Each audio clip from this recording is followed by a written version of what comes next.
Hello, everyone, and thank you for listening to Sports on a Stick, starring Finn and Theo. Please support our show by subscribing, liking, and sharing our videos. Hello, and welcome to the show. Today, we will be looking at a man who doesn't believe in dinosaurs. We will be talking about Johnny Manziel and wondering where the hell he's been. We will also be looking at our playoff brackets and who we think is going to Super Bowl 50. And to end it all, we will talk about our favorite Minnesotan sports moments from 2015. All right, let's get started. Theo, I just want you to to read this article and just tell me what you think. Rams defensive end William Hayes doesn't believe dinosaurs existed. Says it's quote-unquote crazy talk. Okay. Even though St. Louis Rams defensive ends Chris Long and William Hayes may be good friends, they don't agree about everything. In fact, they are opposite on ends of the spectrum when it comes to dinosaurs. Long is fascinated by dinosaurs, but has a hard time talking to his buddy about them because Hayes doesn't believe they ever existed. He thinks archaeologists place bones underground like a parent would place Easter eggs. Long said while laughing earlier this season, per Nick Wagner of ESPN.com, they just planted them. It's some large conspiracy. He does not believe that dinosaurs ever existed, and he thinks that mermaids are real. I love dinosaurs, so we have a big point of contention. There are certain things some people just have to see to believe. The 30-year-old Hayes needs more evidence. Per Wagner, Hayes wonders how archaeologists know how dinosaur bones fit together without ever having seen a dinosaur. No, I don't believe dinosaurs existed, not even a little bit. With these bones, it's crazy because man has never seen a dinosaur. We can agree on that, right? But we know exactly how to put these bones together. I believe there is more of a chance you will find a mermaid than you will a dinosaur because we find different species in the water all the time. I don't understand how Long just believes in dinosaurs. That's just crazy to me.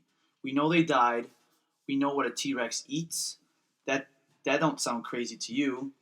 We have never seen a dinosaur before, but we know exactly where every single rib was and which rib goes where. That's crazy to me.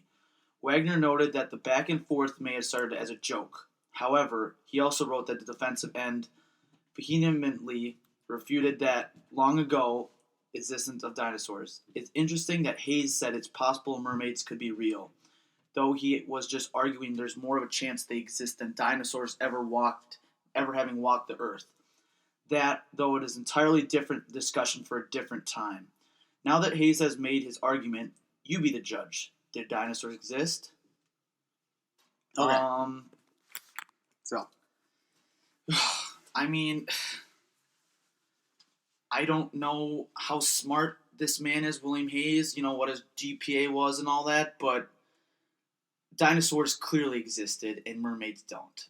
I'm sorry. This man is talking out of his ass. Okay. So what do you think I think about this? I think you agree with me on this situation, I think. I agree with Hayes. I don't think dinosaurs ever existed. You know what? Before now, I was thinking back to when I watched Land Before Time and stuff, and I'm like, wait a minute. Those aren't real. I've never seen a dinosaur before. And you know what? I don't believe in dragons, and I ain't never seen a dragon. And you know what? I've never once seen, I'll bring sports up into this. Show me a dinosaur that can dribble a basketball. I'm looking at you, Toronto Raptors.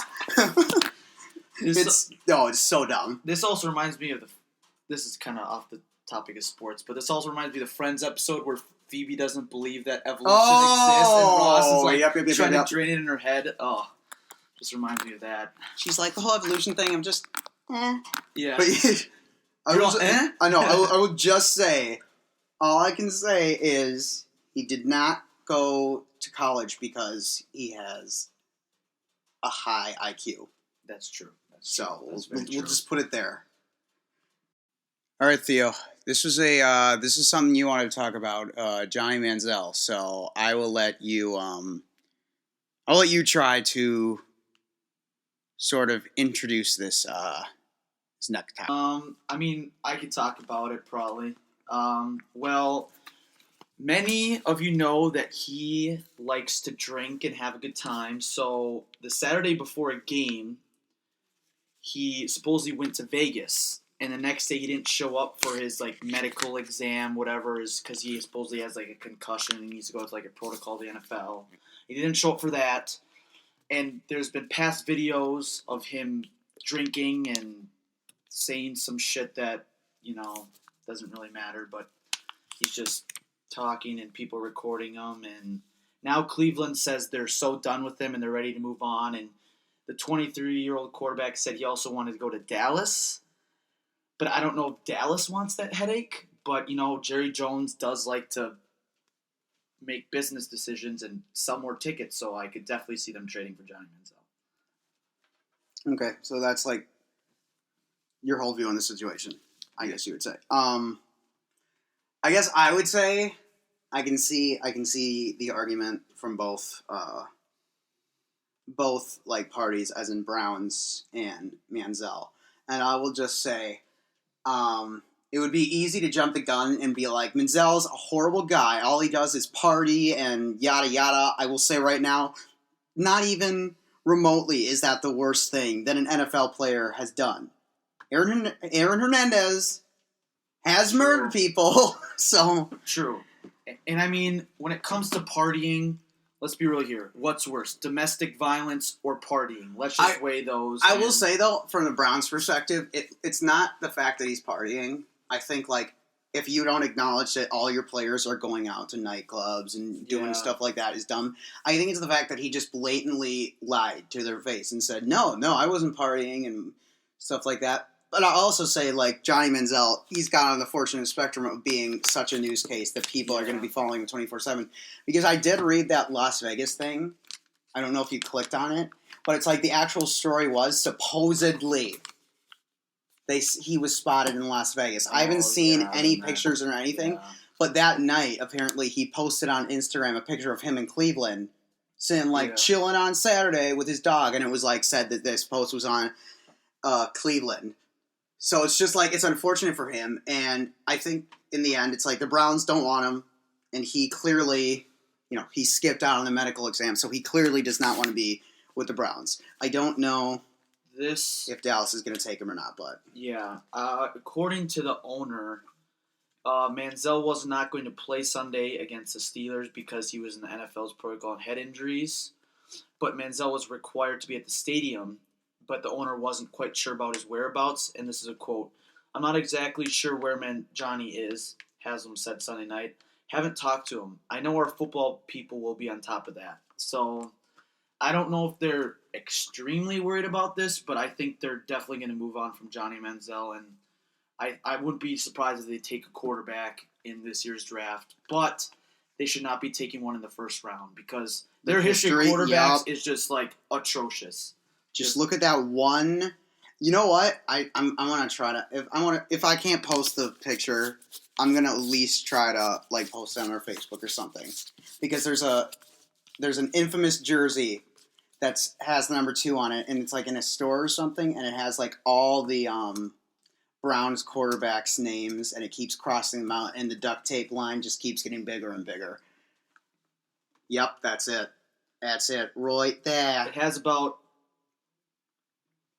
Oh, God, they put Brian Hoyer on there? Ugh. It's got about 20 names on there. And, I mean, it kind of seems like Cleveland is just like a cancer for quarterbacks. Like, no one can succeed there. Man, the Browns are... No one... I don't know anyone who cares about the Browns anyways, but... Yeah, I don't know. Either way.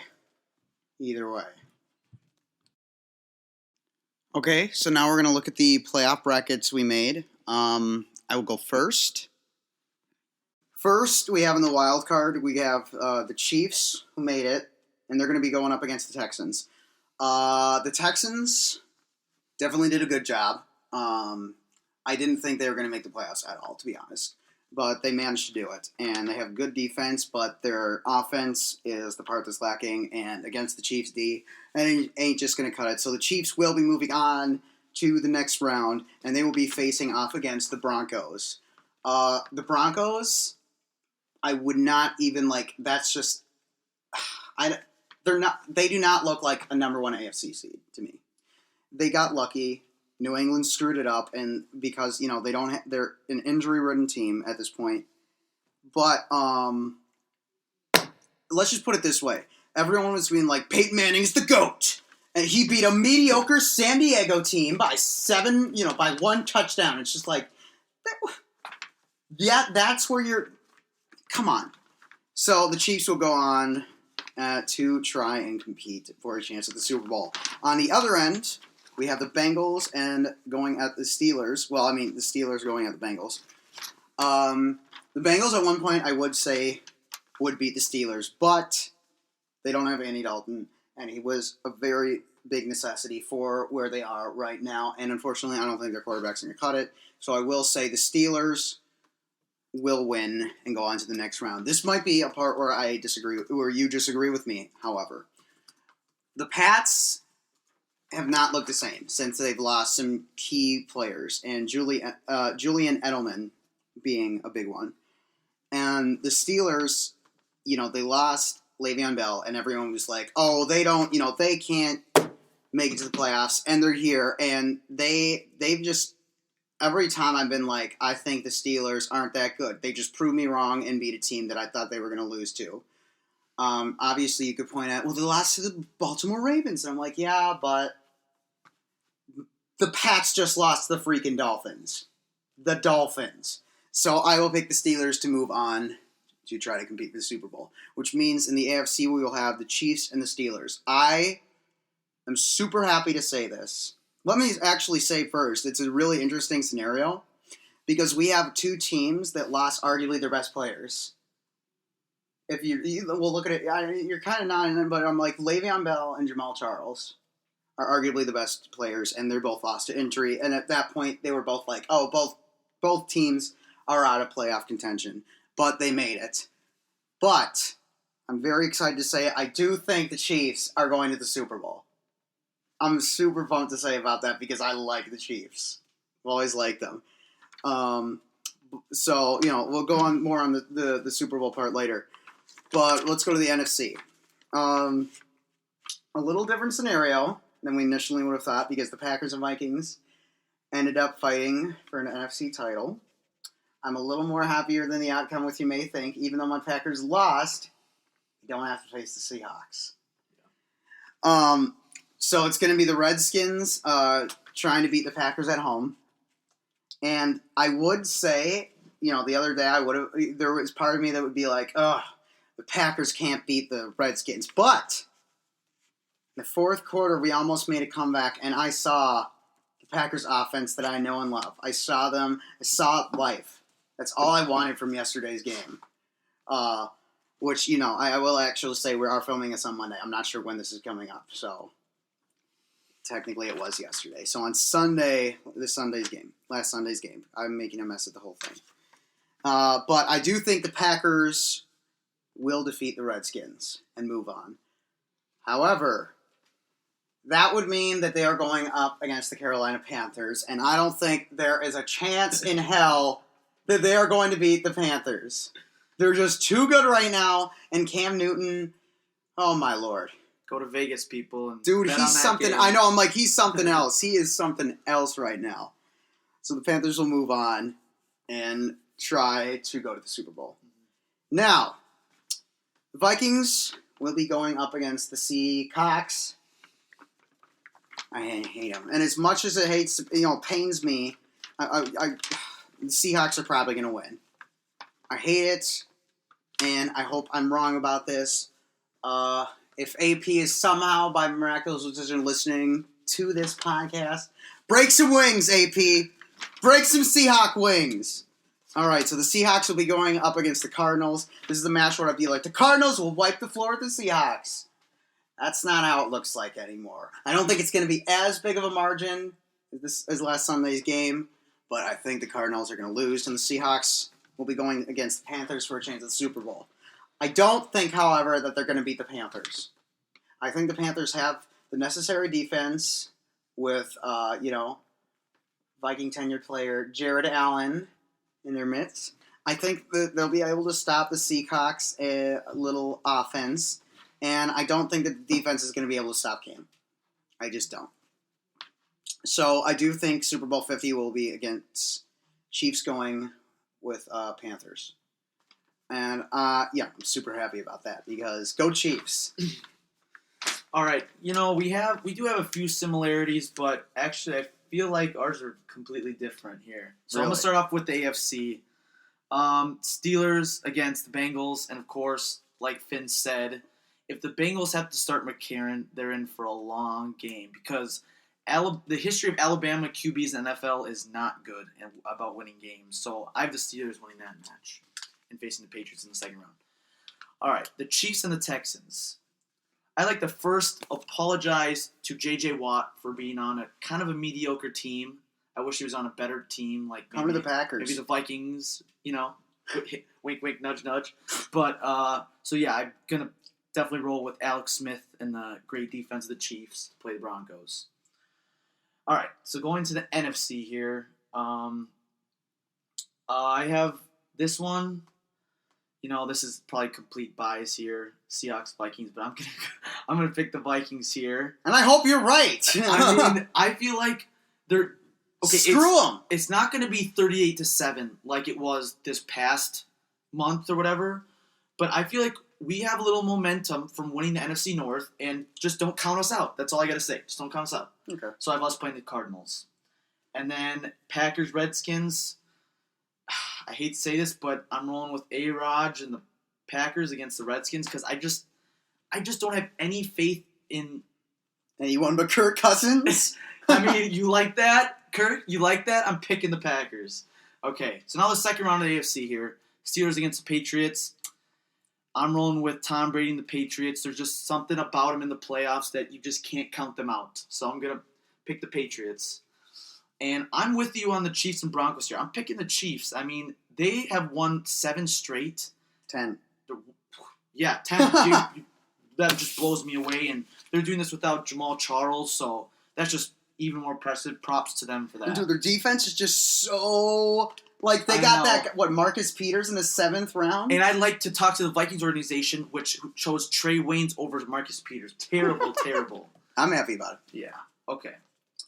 So, yeah, I'm choosing the Chiefs over the Broncos, and they'll face the Patriots in the semifinals. So, over to the NFC here again. Vikings, Cardinals. This is where the Vikings run stops. I'm picking the Cardinals. Carson Palmer, he's my fantasy quarterback. Did really well this year for me, so I'm picking the Cardinals and their great defense. And Carolina against the Packers. I mean, we already saw it early in the year, but Cam Newton is going to be throwing all day against the Packer defense. I'm sorry. I'm rolling with the Panthers here. Don't apologize about a fact. Cardinals versus Panthers in the semifinals of the NFC. So, to go to the Super Bowl, I am actually picking Tom Brady and the Patriots to go to the Super Bowl once again. Yeah. I know it's never the odds for the team to go back to the Super Bowl is very, very hard, but there's just something about Tom Brady. Tom Brady in the playoffs. If everyone is healthy, they're the best team in the AFC, hands down. If everyone is healthy. I agree with that completely. So, and I mean, the Chiefs, props to them for making that great run of winning so many consecutive games, but I think it comes to an end against the Patriots. And in the NFC, Cardinals versus the Panthers. I mean, these are the two best teams in the NFC here. And I am going to roll with the veteran Carson Palmer to get the job done against a tough Carolina defense. And I think the X factors of the game is definitely going to be the Cardinal D against Cam Newton, because if they can just contain him, not let him run around and do what he does best, I think the Cardinals can get that win for sure. And then winning the Super Bowl on February 7th, I have the Cardinals. Carson Palmer finally getting his Super Bowl championship. I'll be honest, I didn't expect that. So I do have Chiefs winning the whole thing. Yeah, that's definitely bold, but anything this playoffs, I don't see one true favorite to win like past. You know what I mean? That's true. Granted, like the Panthers are the best team, but it's like their history in the playoffs. Last year or 2 years ago, they were 14-2, first round bye. San Francisco comes in and they win. So I just don't know who to pick. You know what I mean? I just don't know. What I'll say about the Panthers is I would maybe normally agree with you, but they've just looked like a completely different team this year. I know. But it's just like, I just got this gut feeling that something's going to happen. I don't know. But All right. that's my Super Bowl pick right there. See, the only disagreement I have, I could put the Cardinals in the Super Bowl maybe, but I just don't see them beating the Seahawks. Yeah. I mean, I have the Seahawks. Seahawks. So. I know. I don't. I'm like, obviously, I don't agree with that. I will say right now, I want it to happen for obvious reasons. If the Vikings somehow made it to the Super Bowl, I'm not going to be opposed to it. Yeah. Obviously. It's like, I'll tell you the teams, I'm just like, if they had, I think there's only like one team that I would like absolutely hate. Yeah, the Seahawks are the only team I don't want to win the Super Bowl. I'm like, I'll live if any of these other teams win. Steelers. Coming from a Vikings fan, this is huge. I would rather, I don't know, like, would I rather see the Seahawks win or the Packers win? Like, that's how much I hate the Seahawks. Like, I cannot stand the Seahawks. All the fans... I know, because we don't like the quote-unquote fans. The 12th man is Texas A&M's thing. It's never gonna be Seattle's thing. I hope Seahawks fans are listening to this right now. And I just read something online. I hope we get a lot of people crying in the comments. I've been a Seahawks fan since... That one running back was there. What is it? I don't even remember his name. You ask Seattle Seahawks fan who their franchise's best player is, and then I will know who a true Seattle Seahawks fan is from Is it the quarterback on the Indianapolis Colts? But hey, I also read another article that Marshawn is actually ready to go against the Vikings, which is going to be another tough test for the Vikings defense, even though their defense is not the problem. I hope he runs for like 15 yards and then just breaks a rib and then like Russell Wilson's like, gotta use God to help me win this game, and then he gets on the field, trips, ACL tear, and he goes like, we may have lost the game, but God's a Seahawks fan. I hate him. I hate the whole team though. If anything, I think God's neutral in football. I don't know if he really I don't think God cares about football. So let's take a look at some of our favorite moments from 2015. All right, took your guys' slogan. What? I said, go Vikes, go. You're, sickening. Get out of here. Get out of here, coming up. There's a lot of moments I could have picked from. And I'll say right now, the Wild making it to the playoffs when everyone basically was like, there's no way they're going to make it. That was awesome. Basketball, there was a lot of great moments. Zach LaVine winning the dunk contest. Andrew Wiggins, winning Rookie of the Year. Did the trade happen in 2015? It didn't. So that's why, because he was drafted in 2014. Okay, yeah. So, that's why I'm not including it. But I thought about it a lot, and I'm like, you know what it was, though? It was last year when KG got traded back to Minnesota, and he came back, and the whole Target Center was all filled to the brim, and I haven't heard that much cheering since we were in the playoffs in 2004. Yes, and everyone was just cheering KG, and that was awesome. And in baseball, there's a lot to cheer for too. The Twins this year weren't supposed to do anything. It was just supposed to be another rebuilding year. But, and I'll be honest, it looked like that after we dropped 1-6 against the Tigers opening weekend. Yeah, and then Torrey Hunter, I think, said to the group that we could play better, and then that just turned us. He brought his veteran leadership, and we fought to the bitter end, and we almost made it.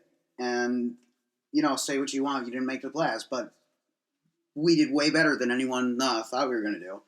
Another great one was, on the baseball side of things, is Brian Dozier, who's one of the most underrated second basemen in the league, easily. Everyone was voting. Well, every Twins fan was voting for him. Pretty much, I know I was voting for him all day, every day. Just gotta vote him in. I was doing the same. And when he finally made it, he repaid the Twin Cities by not only getting a hit, but his first at bat in the All-Star game was a home run, and that was. You couldn't have wrote it any better. Yeah. But I will say right now, the best moment that we had was when we went to a game in a summer day against the Oakland A's. and we were just talking. It was probably in the fourth inning or something, and a new kid came up named Eddie Rosario. And we had no idea. For those of you who don't know what happened, he went up to bat, and he hit that ball, and it made the perfect sound. The collision of wood on a baseball. And I looked up because I just heard that noise, and I was like, whoa, was that a good hit? And then I saw the ball coming right towards us in the stands. And then I always sit near the bullpen, so it went right towards us. And if you look in the video earlier that day, because I think there was something crazy like 5 home runs or something like that. You can see Theo.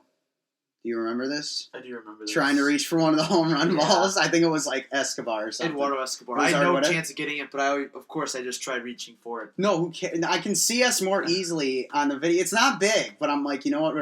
But it's just like one of those things now where you can be like, years from now, be like, I was there when Eddie Rosario first came up to the plate and got that hit. It's just something, not a lot of people can brag about. Like, I saw a guy come up and hit a home run in his first at-bat. So that was just an awesome moment.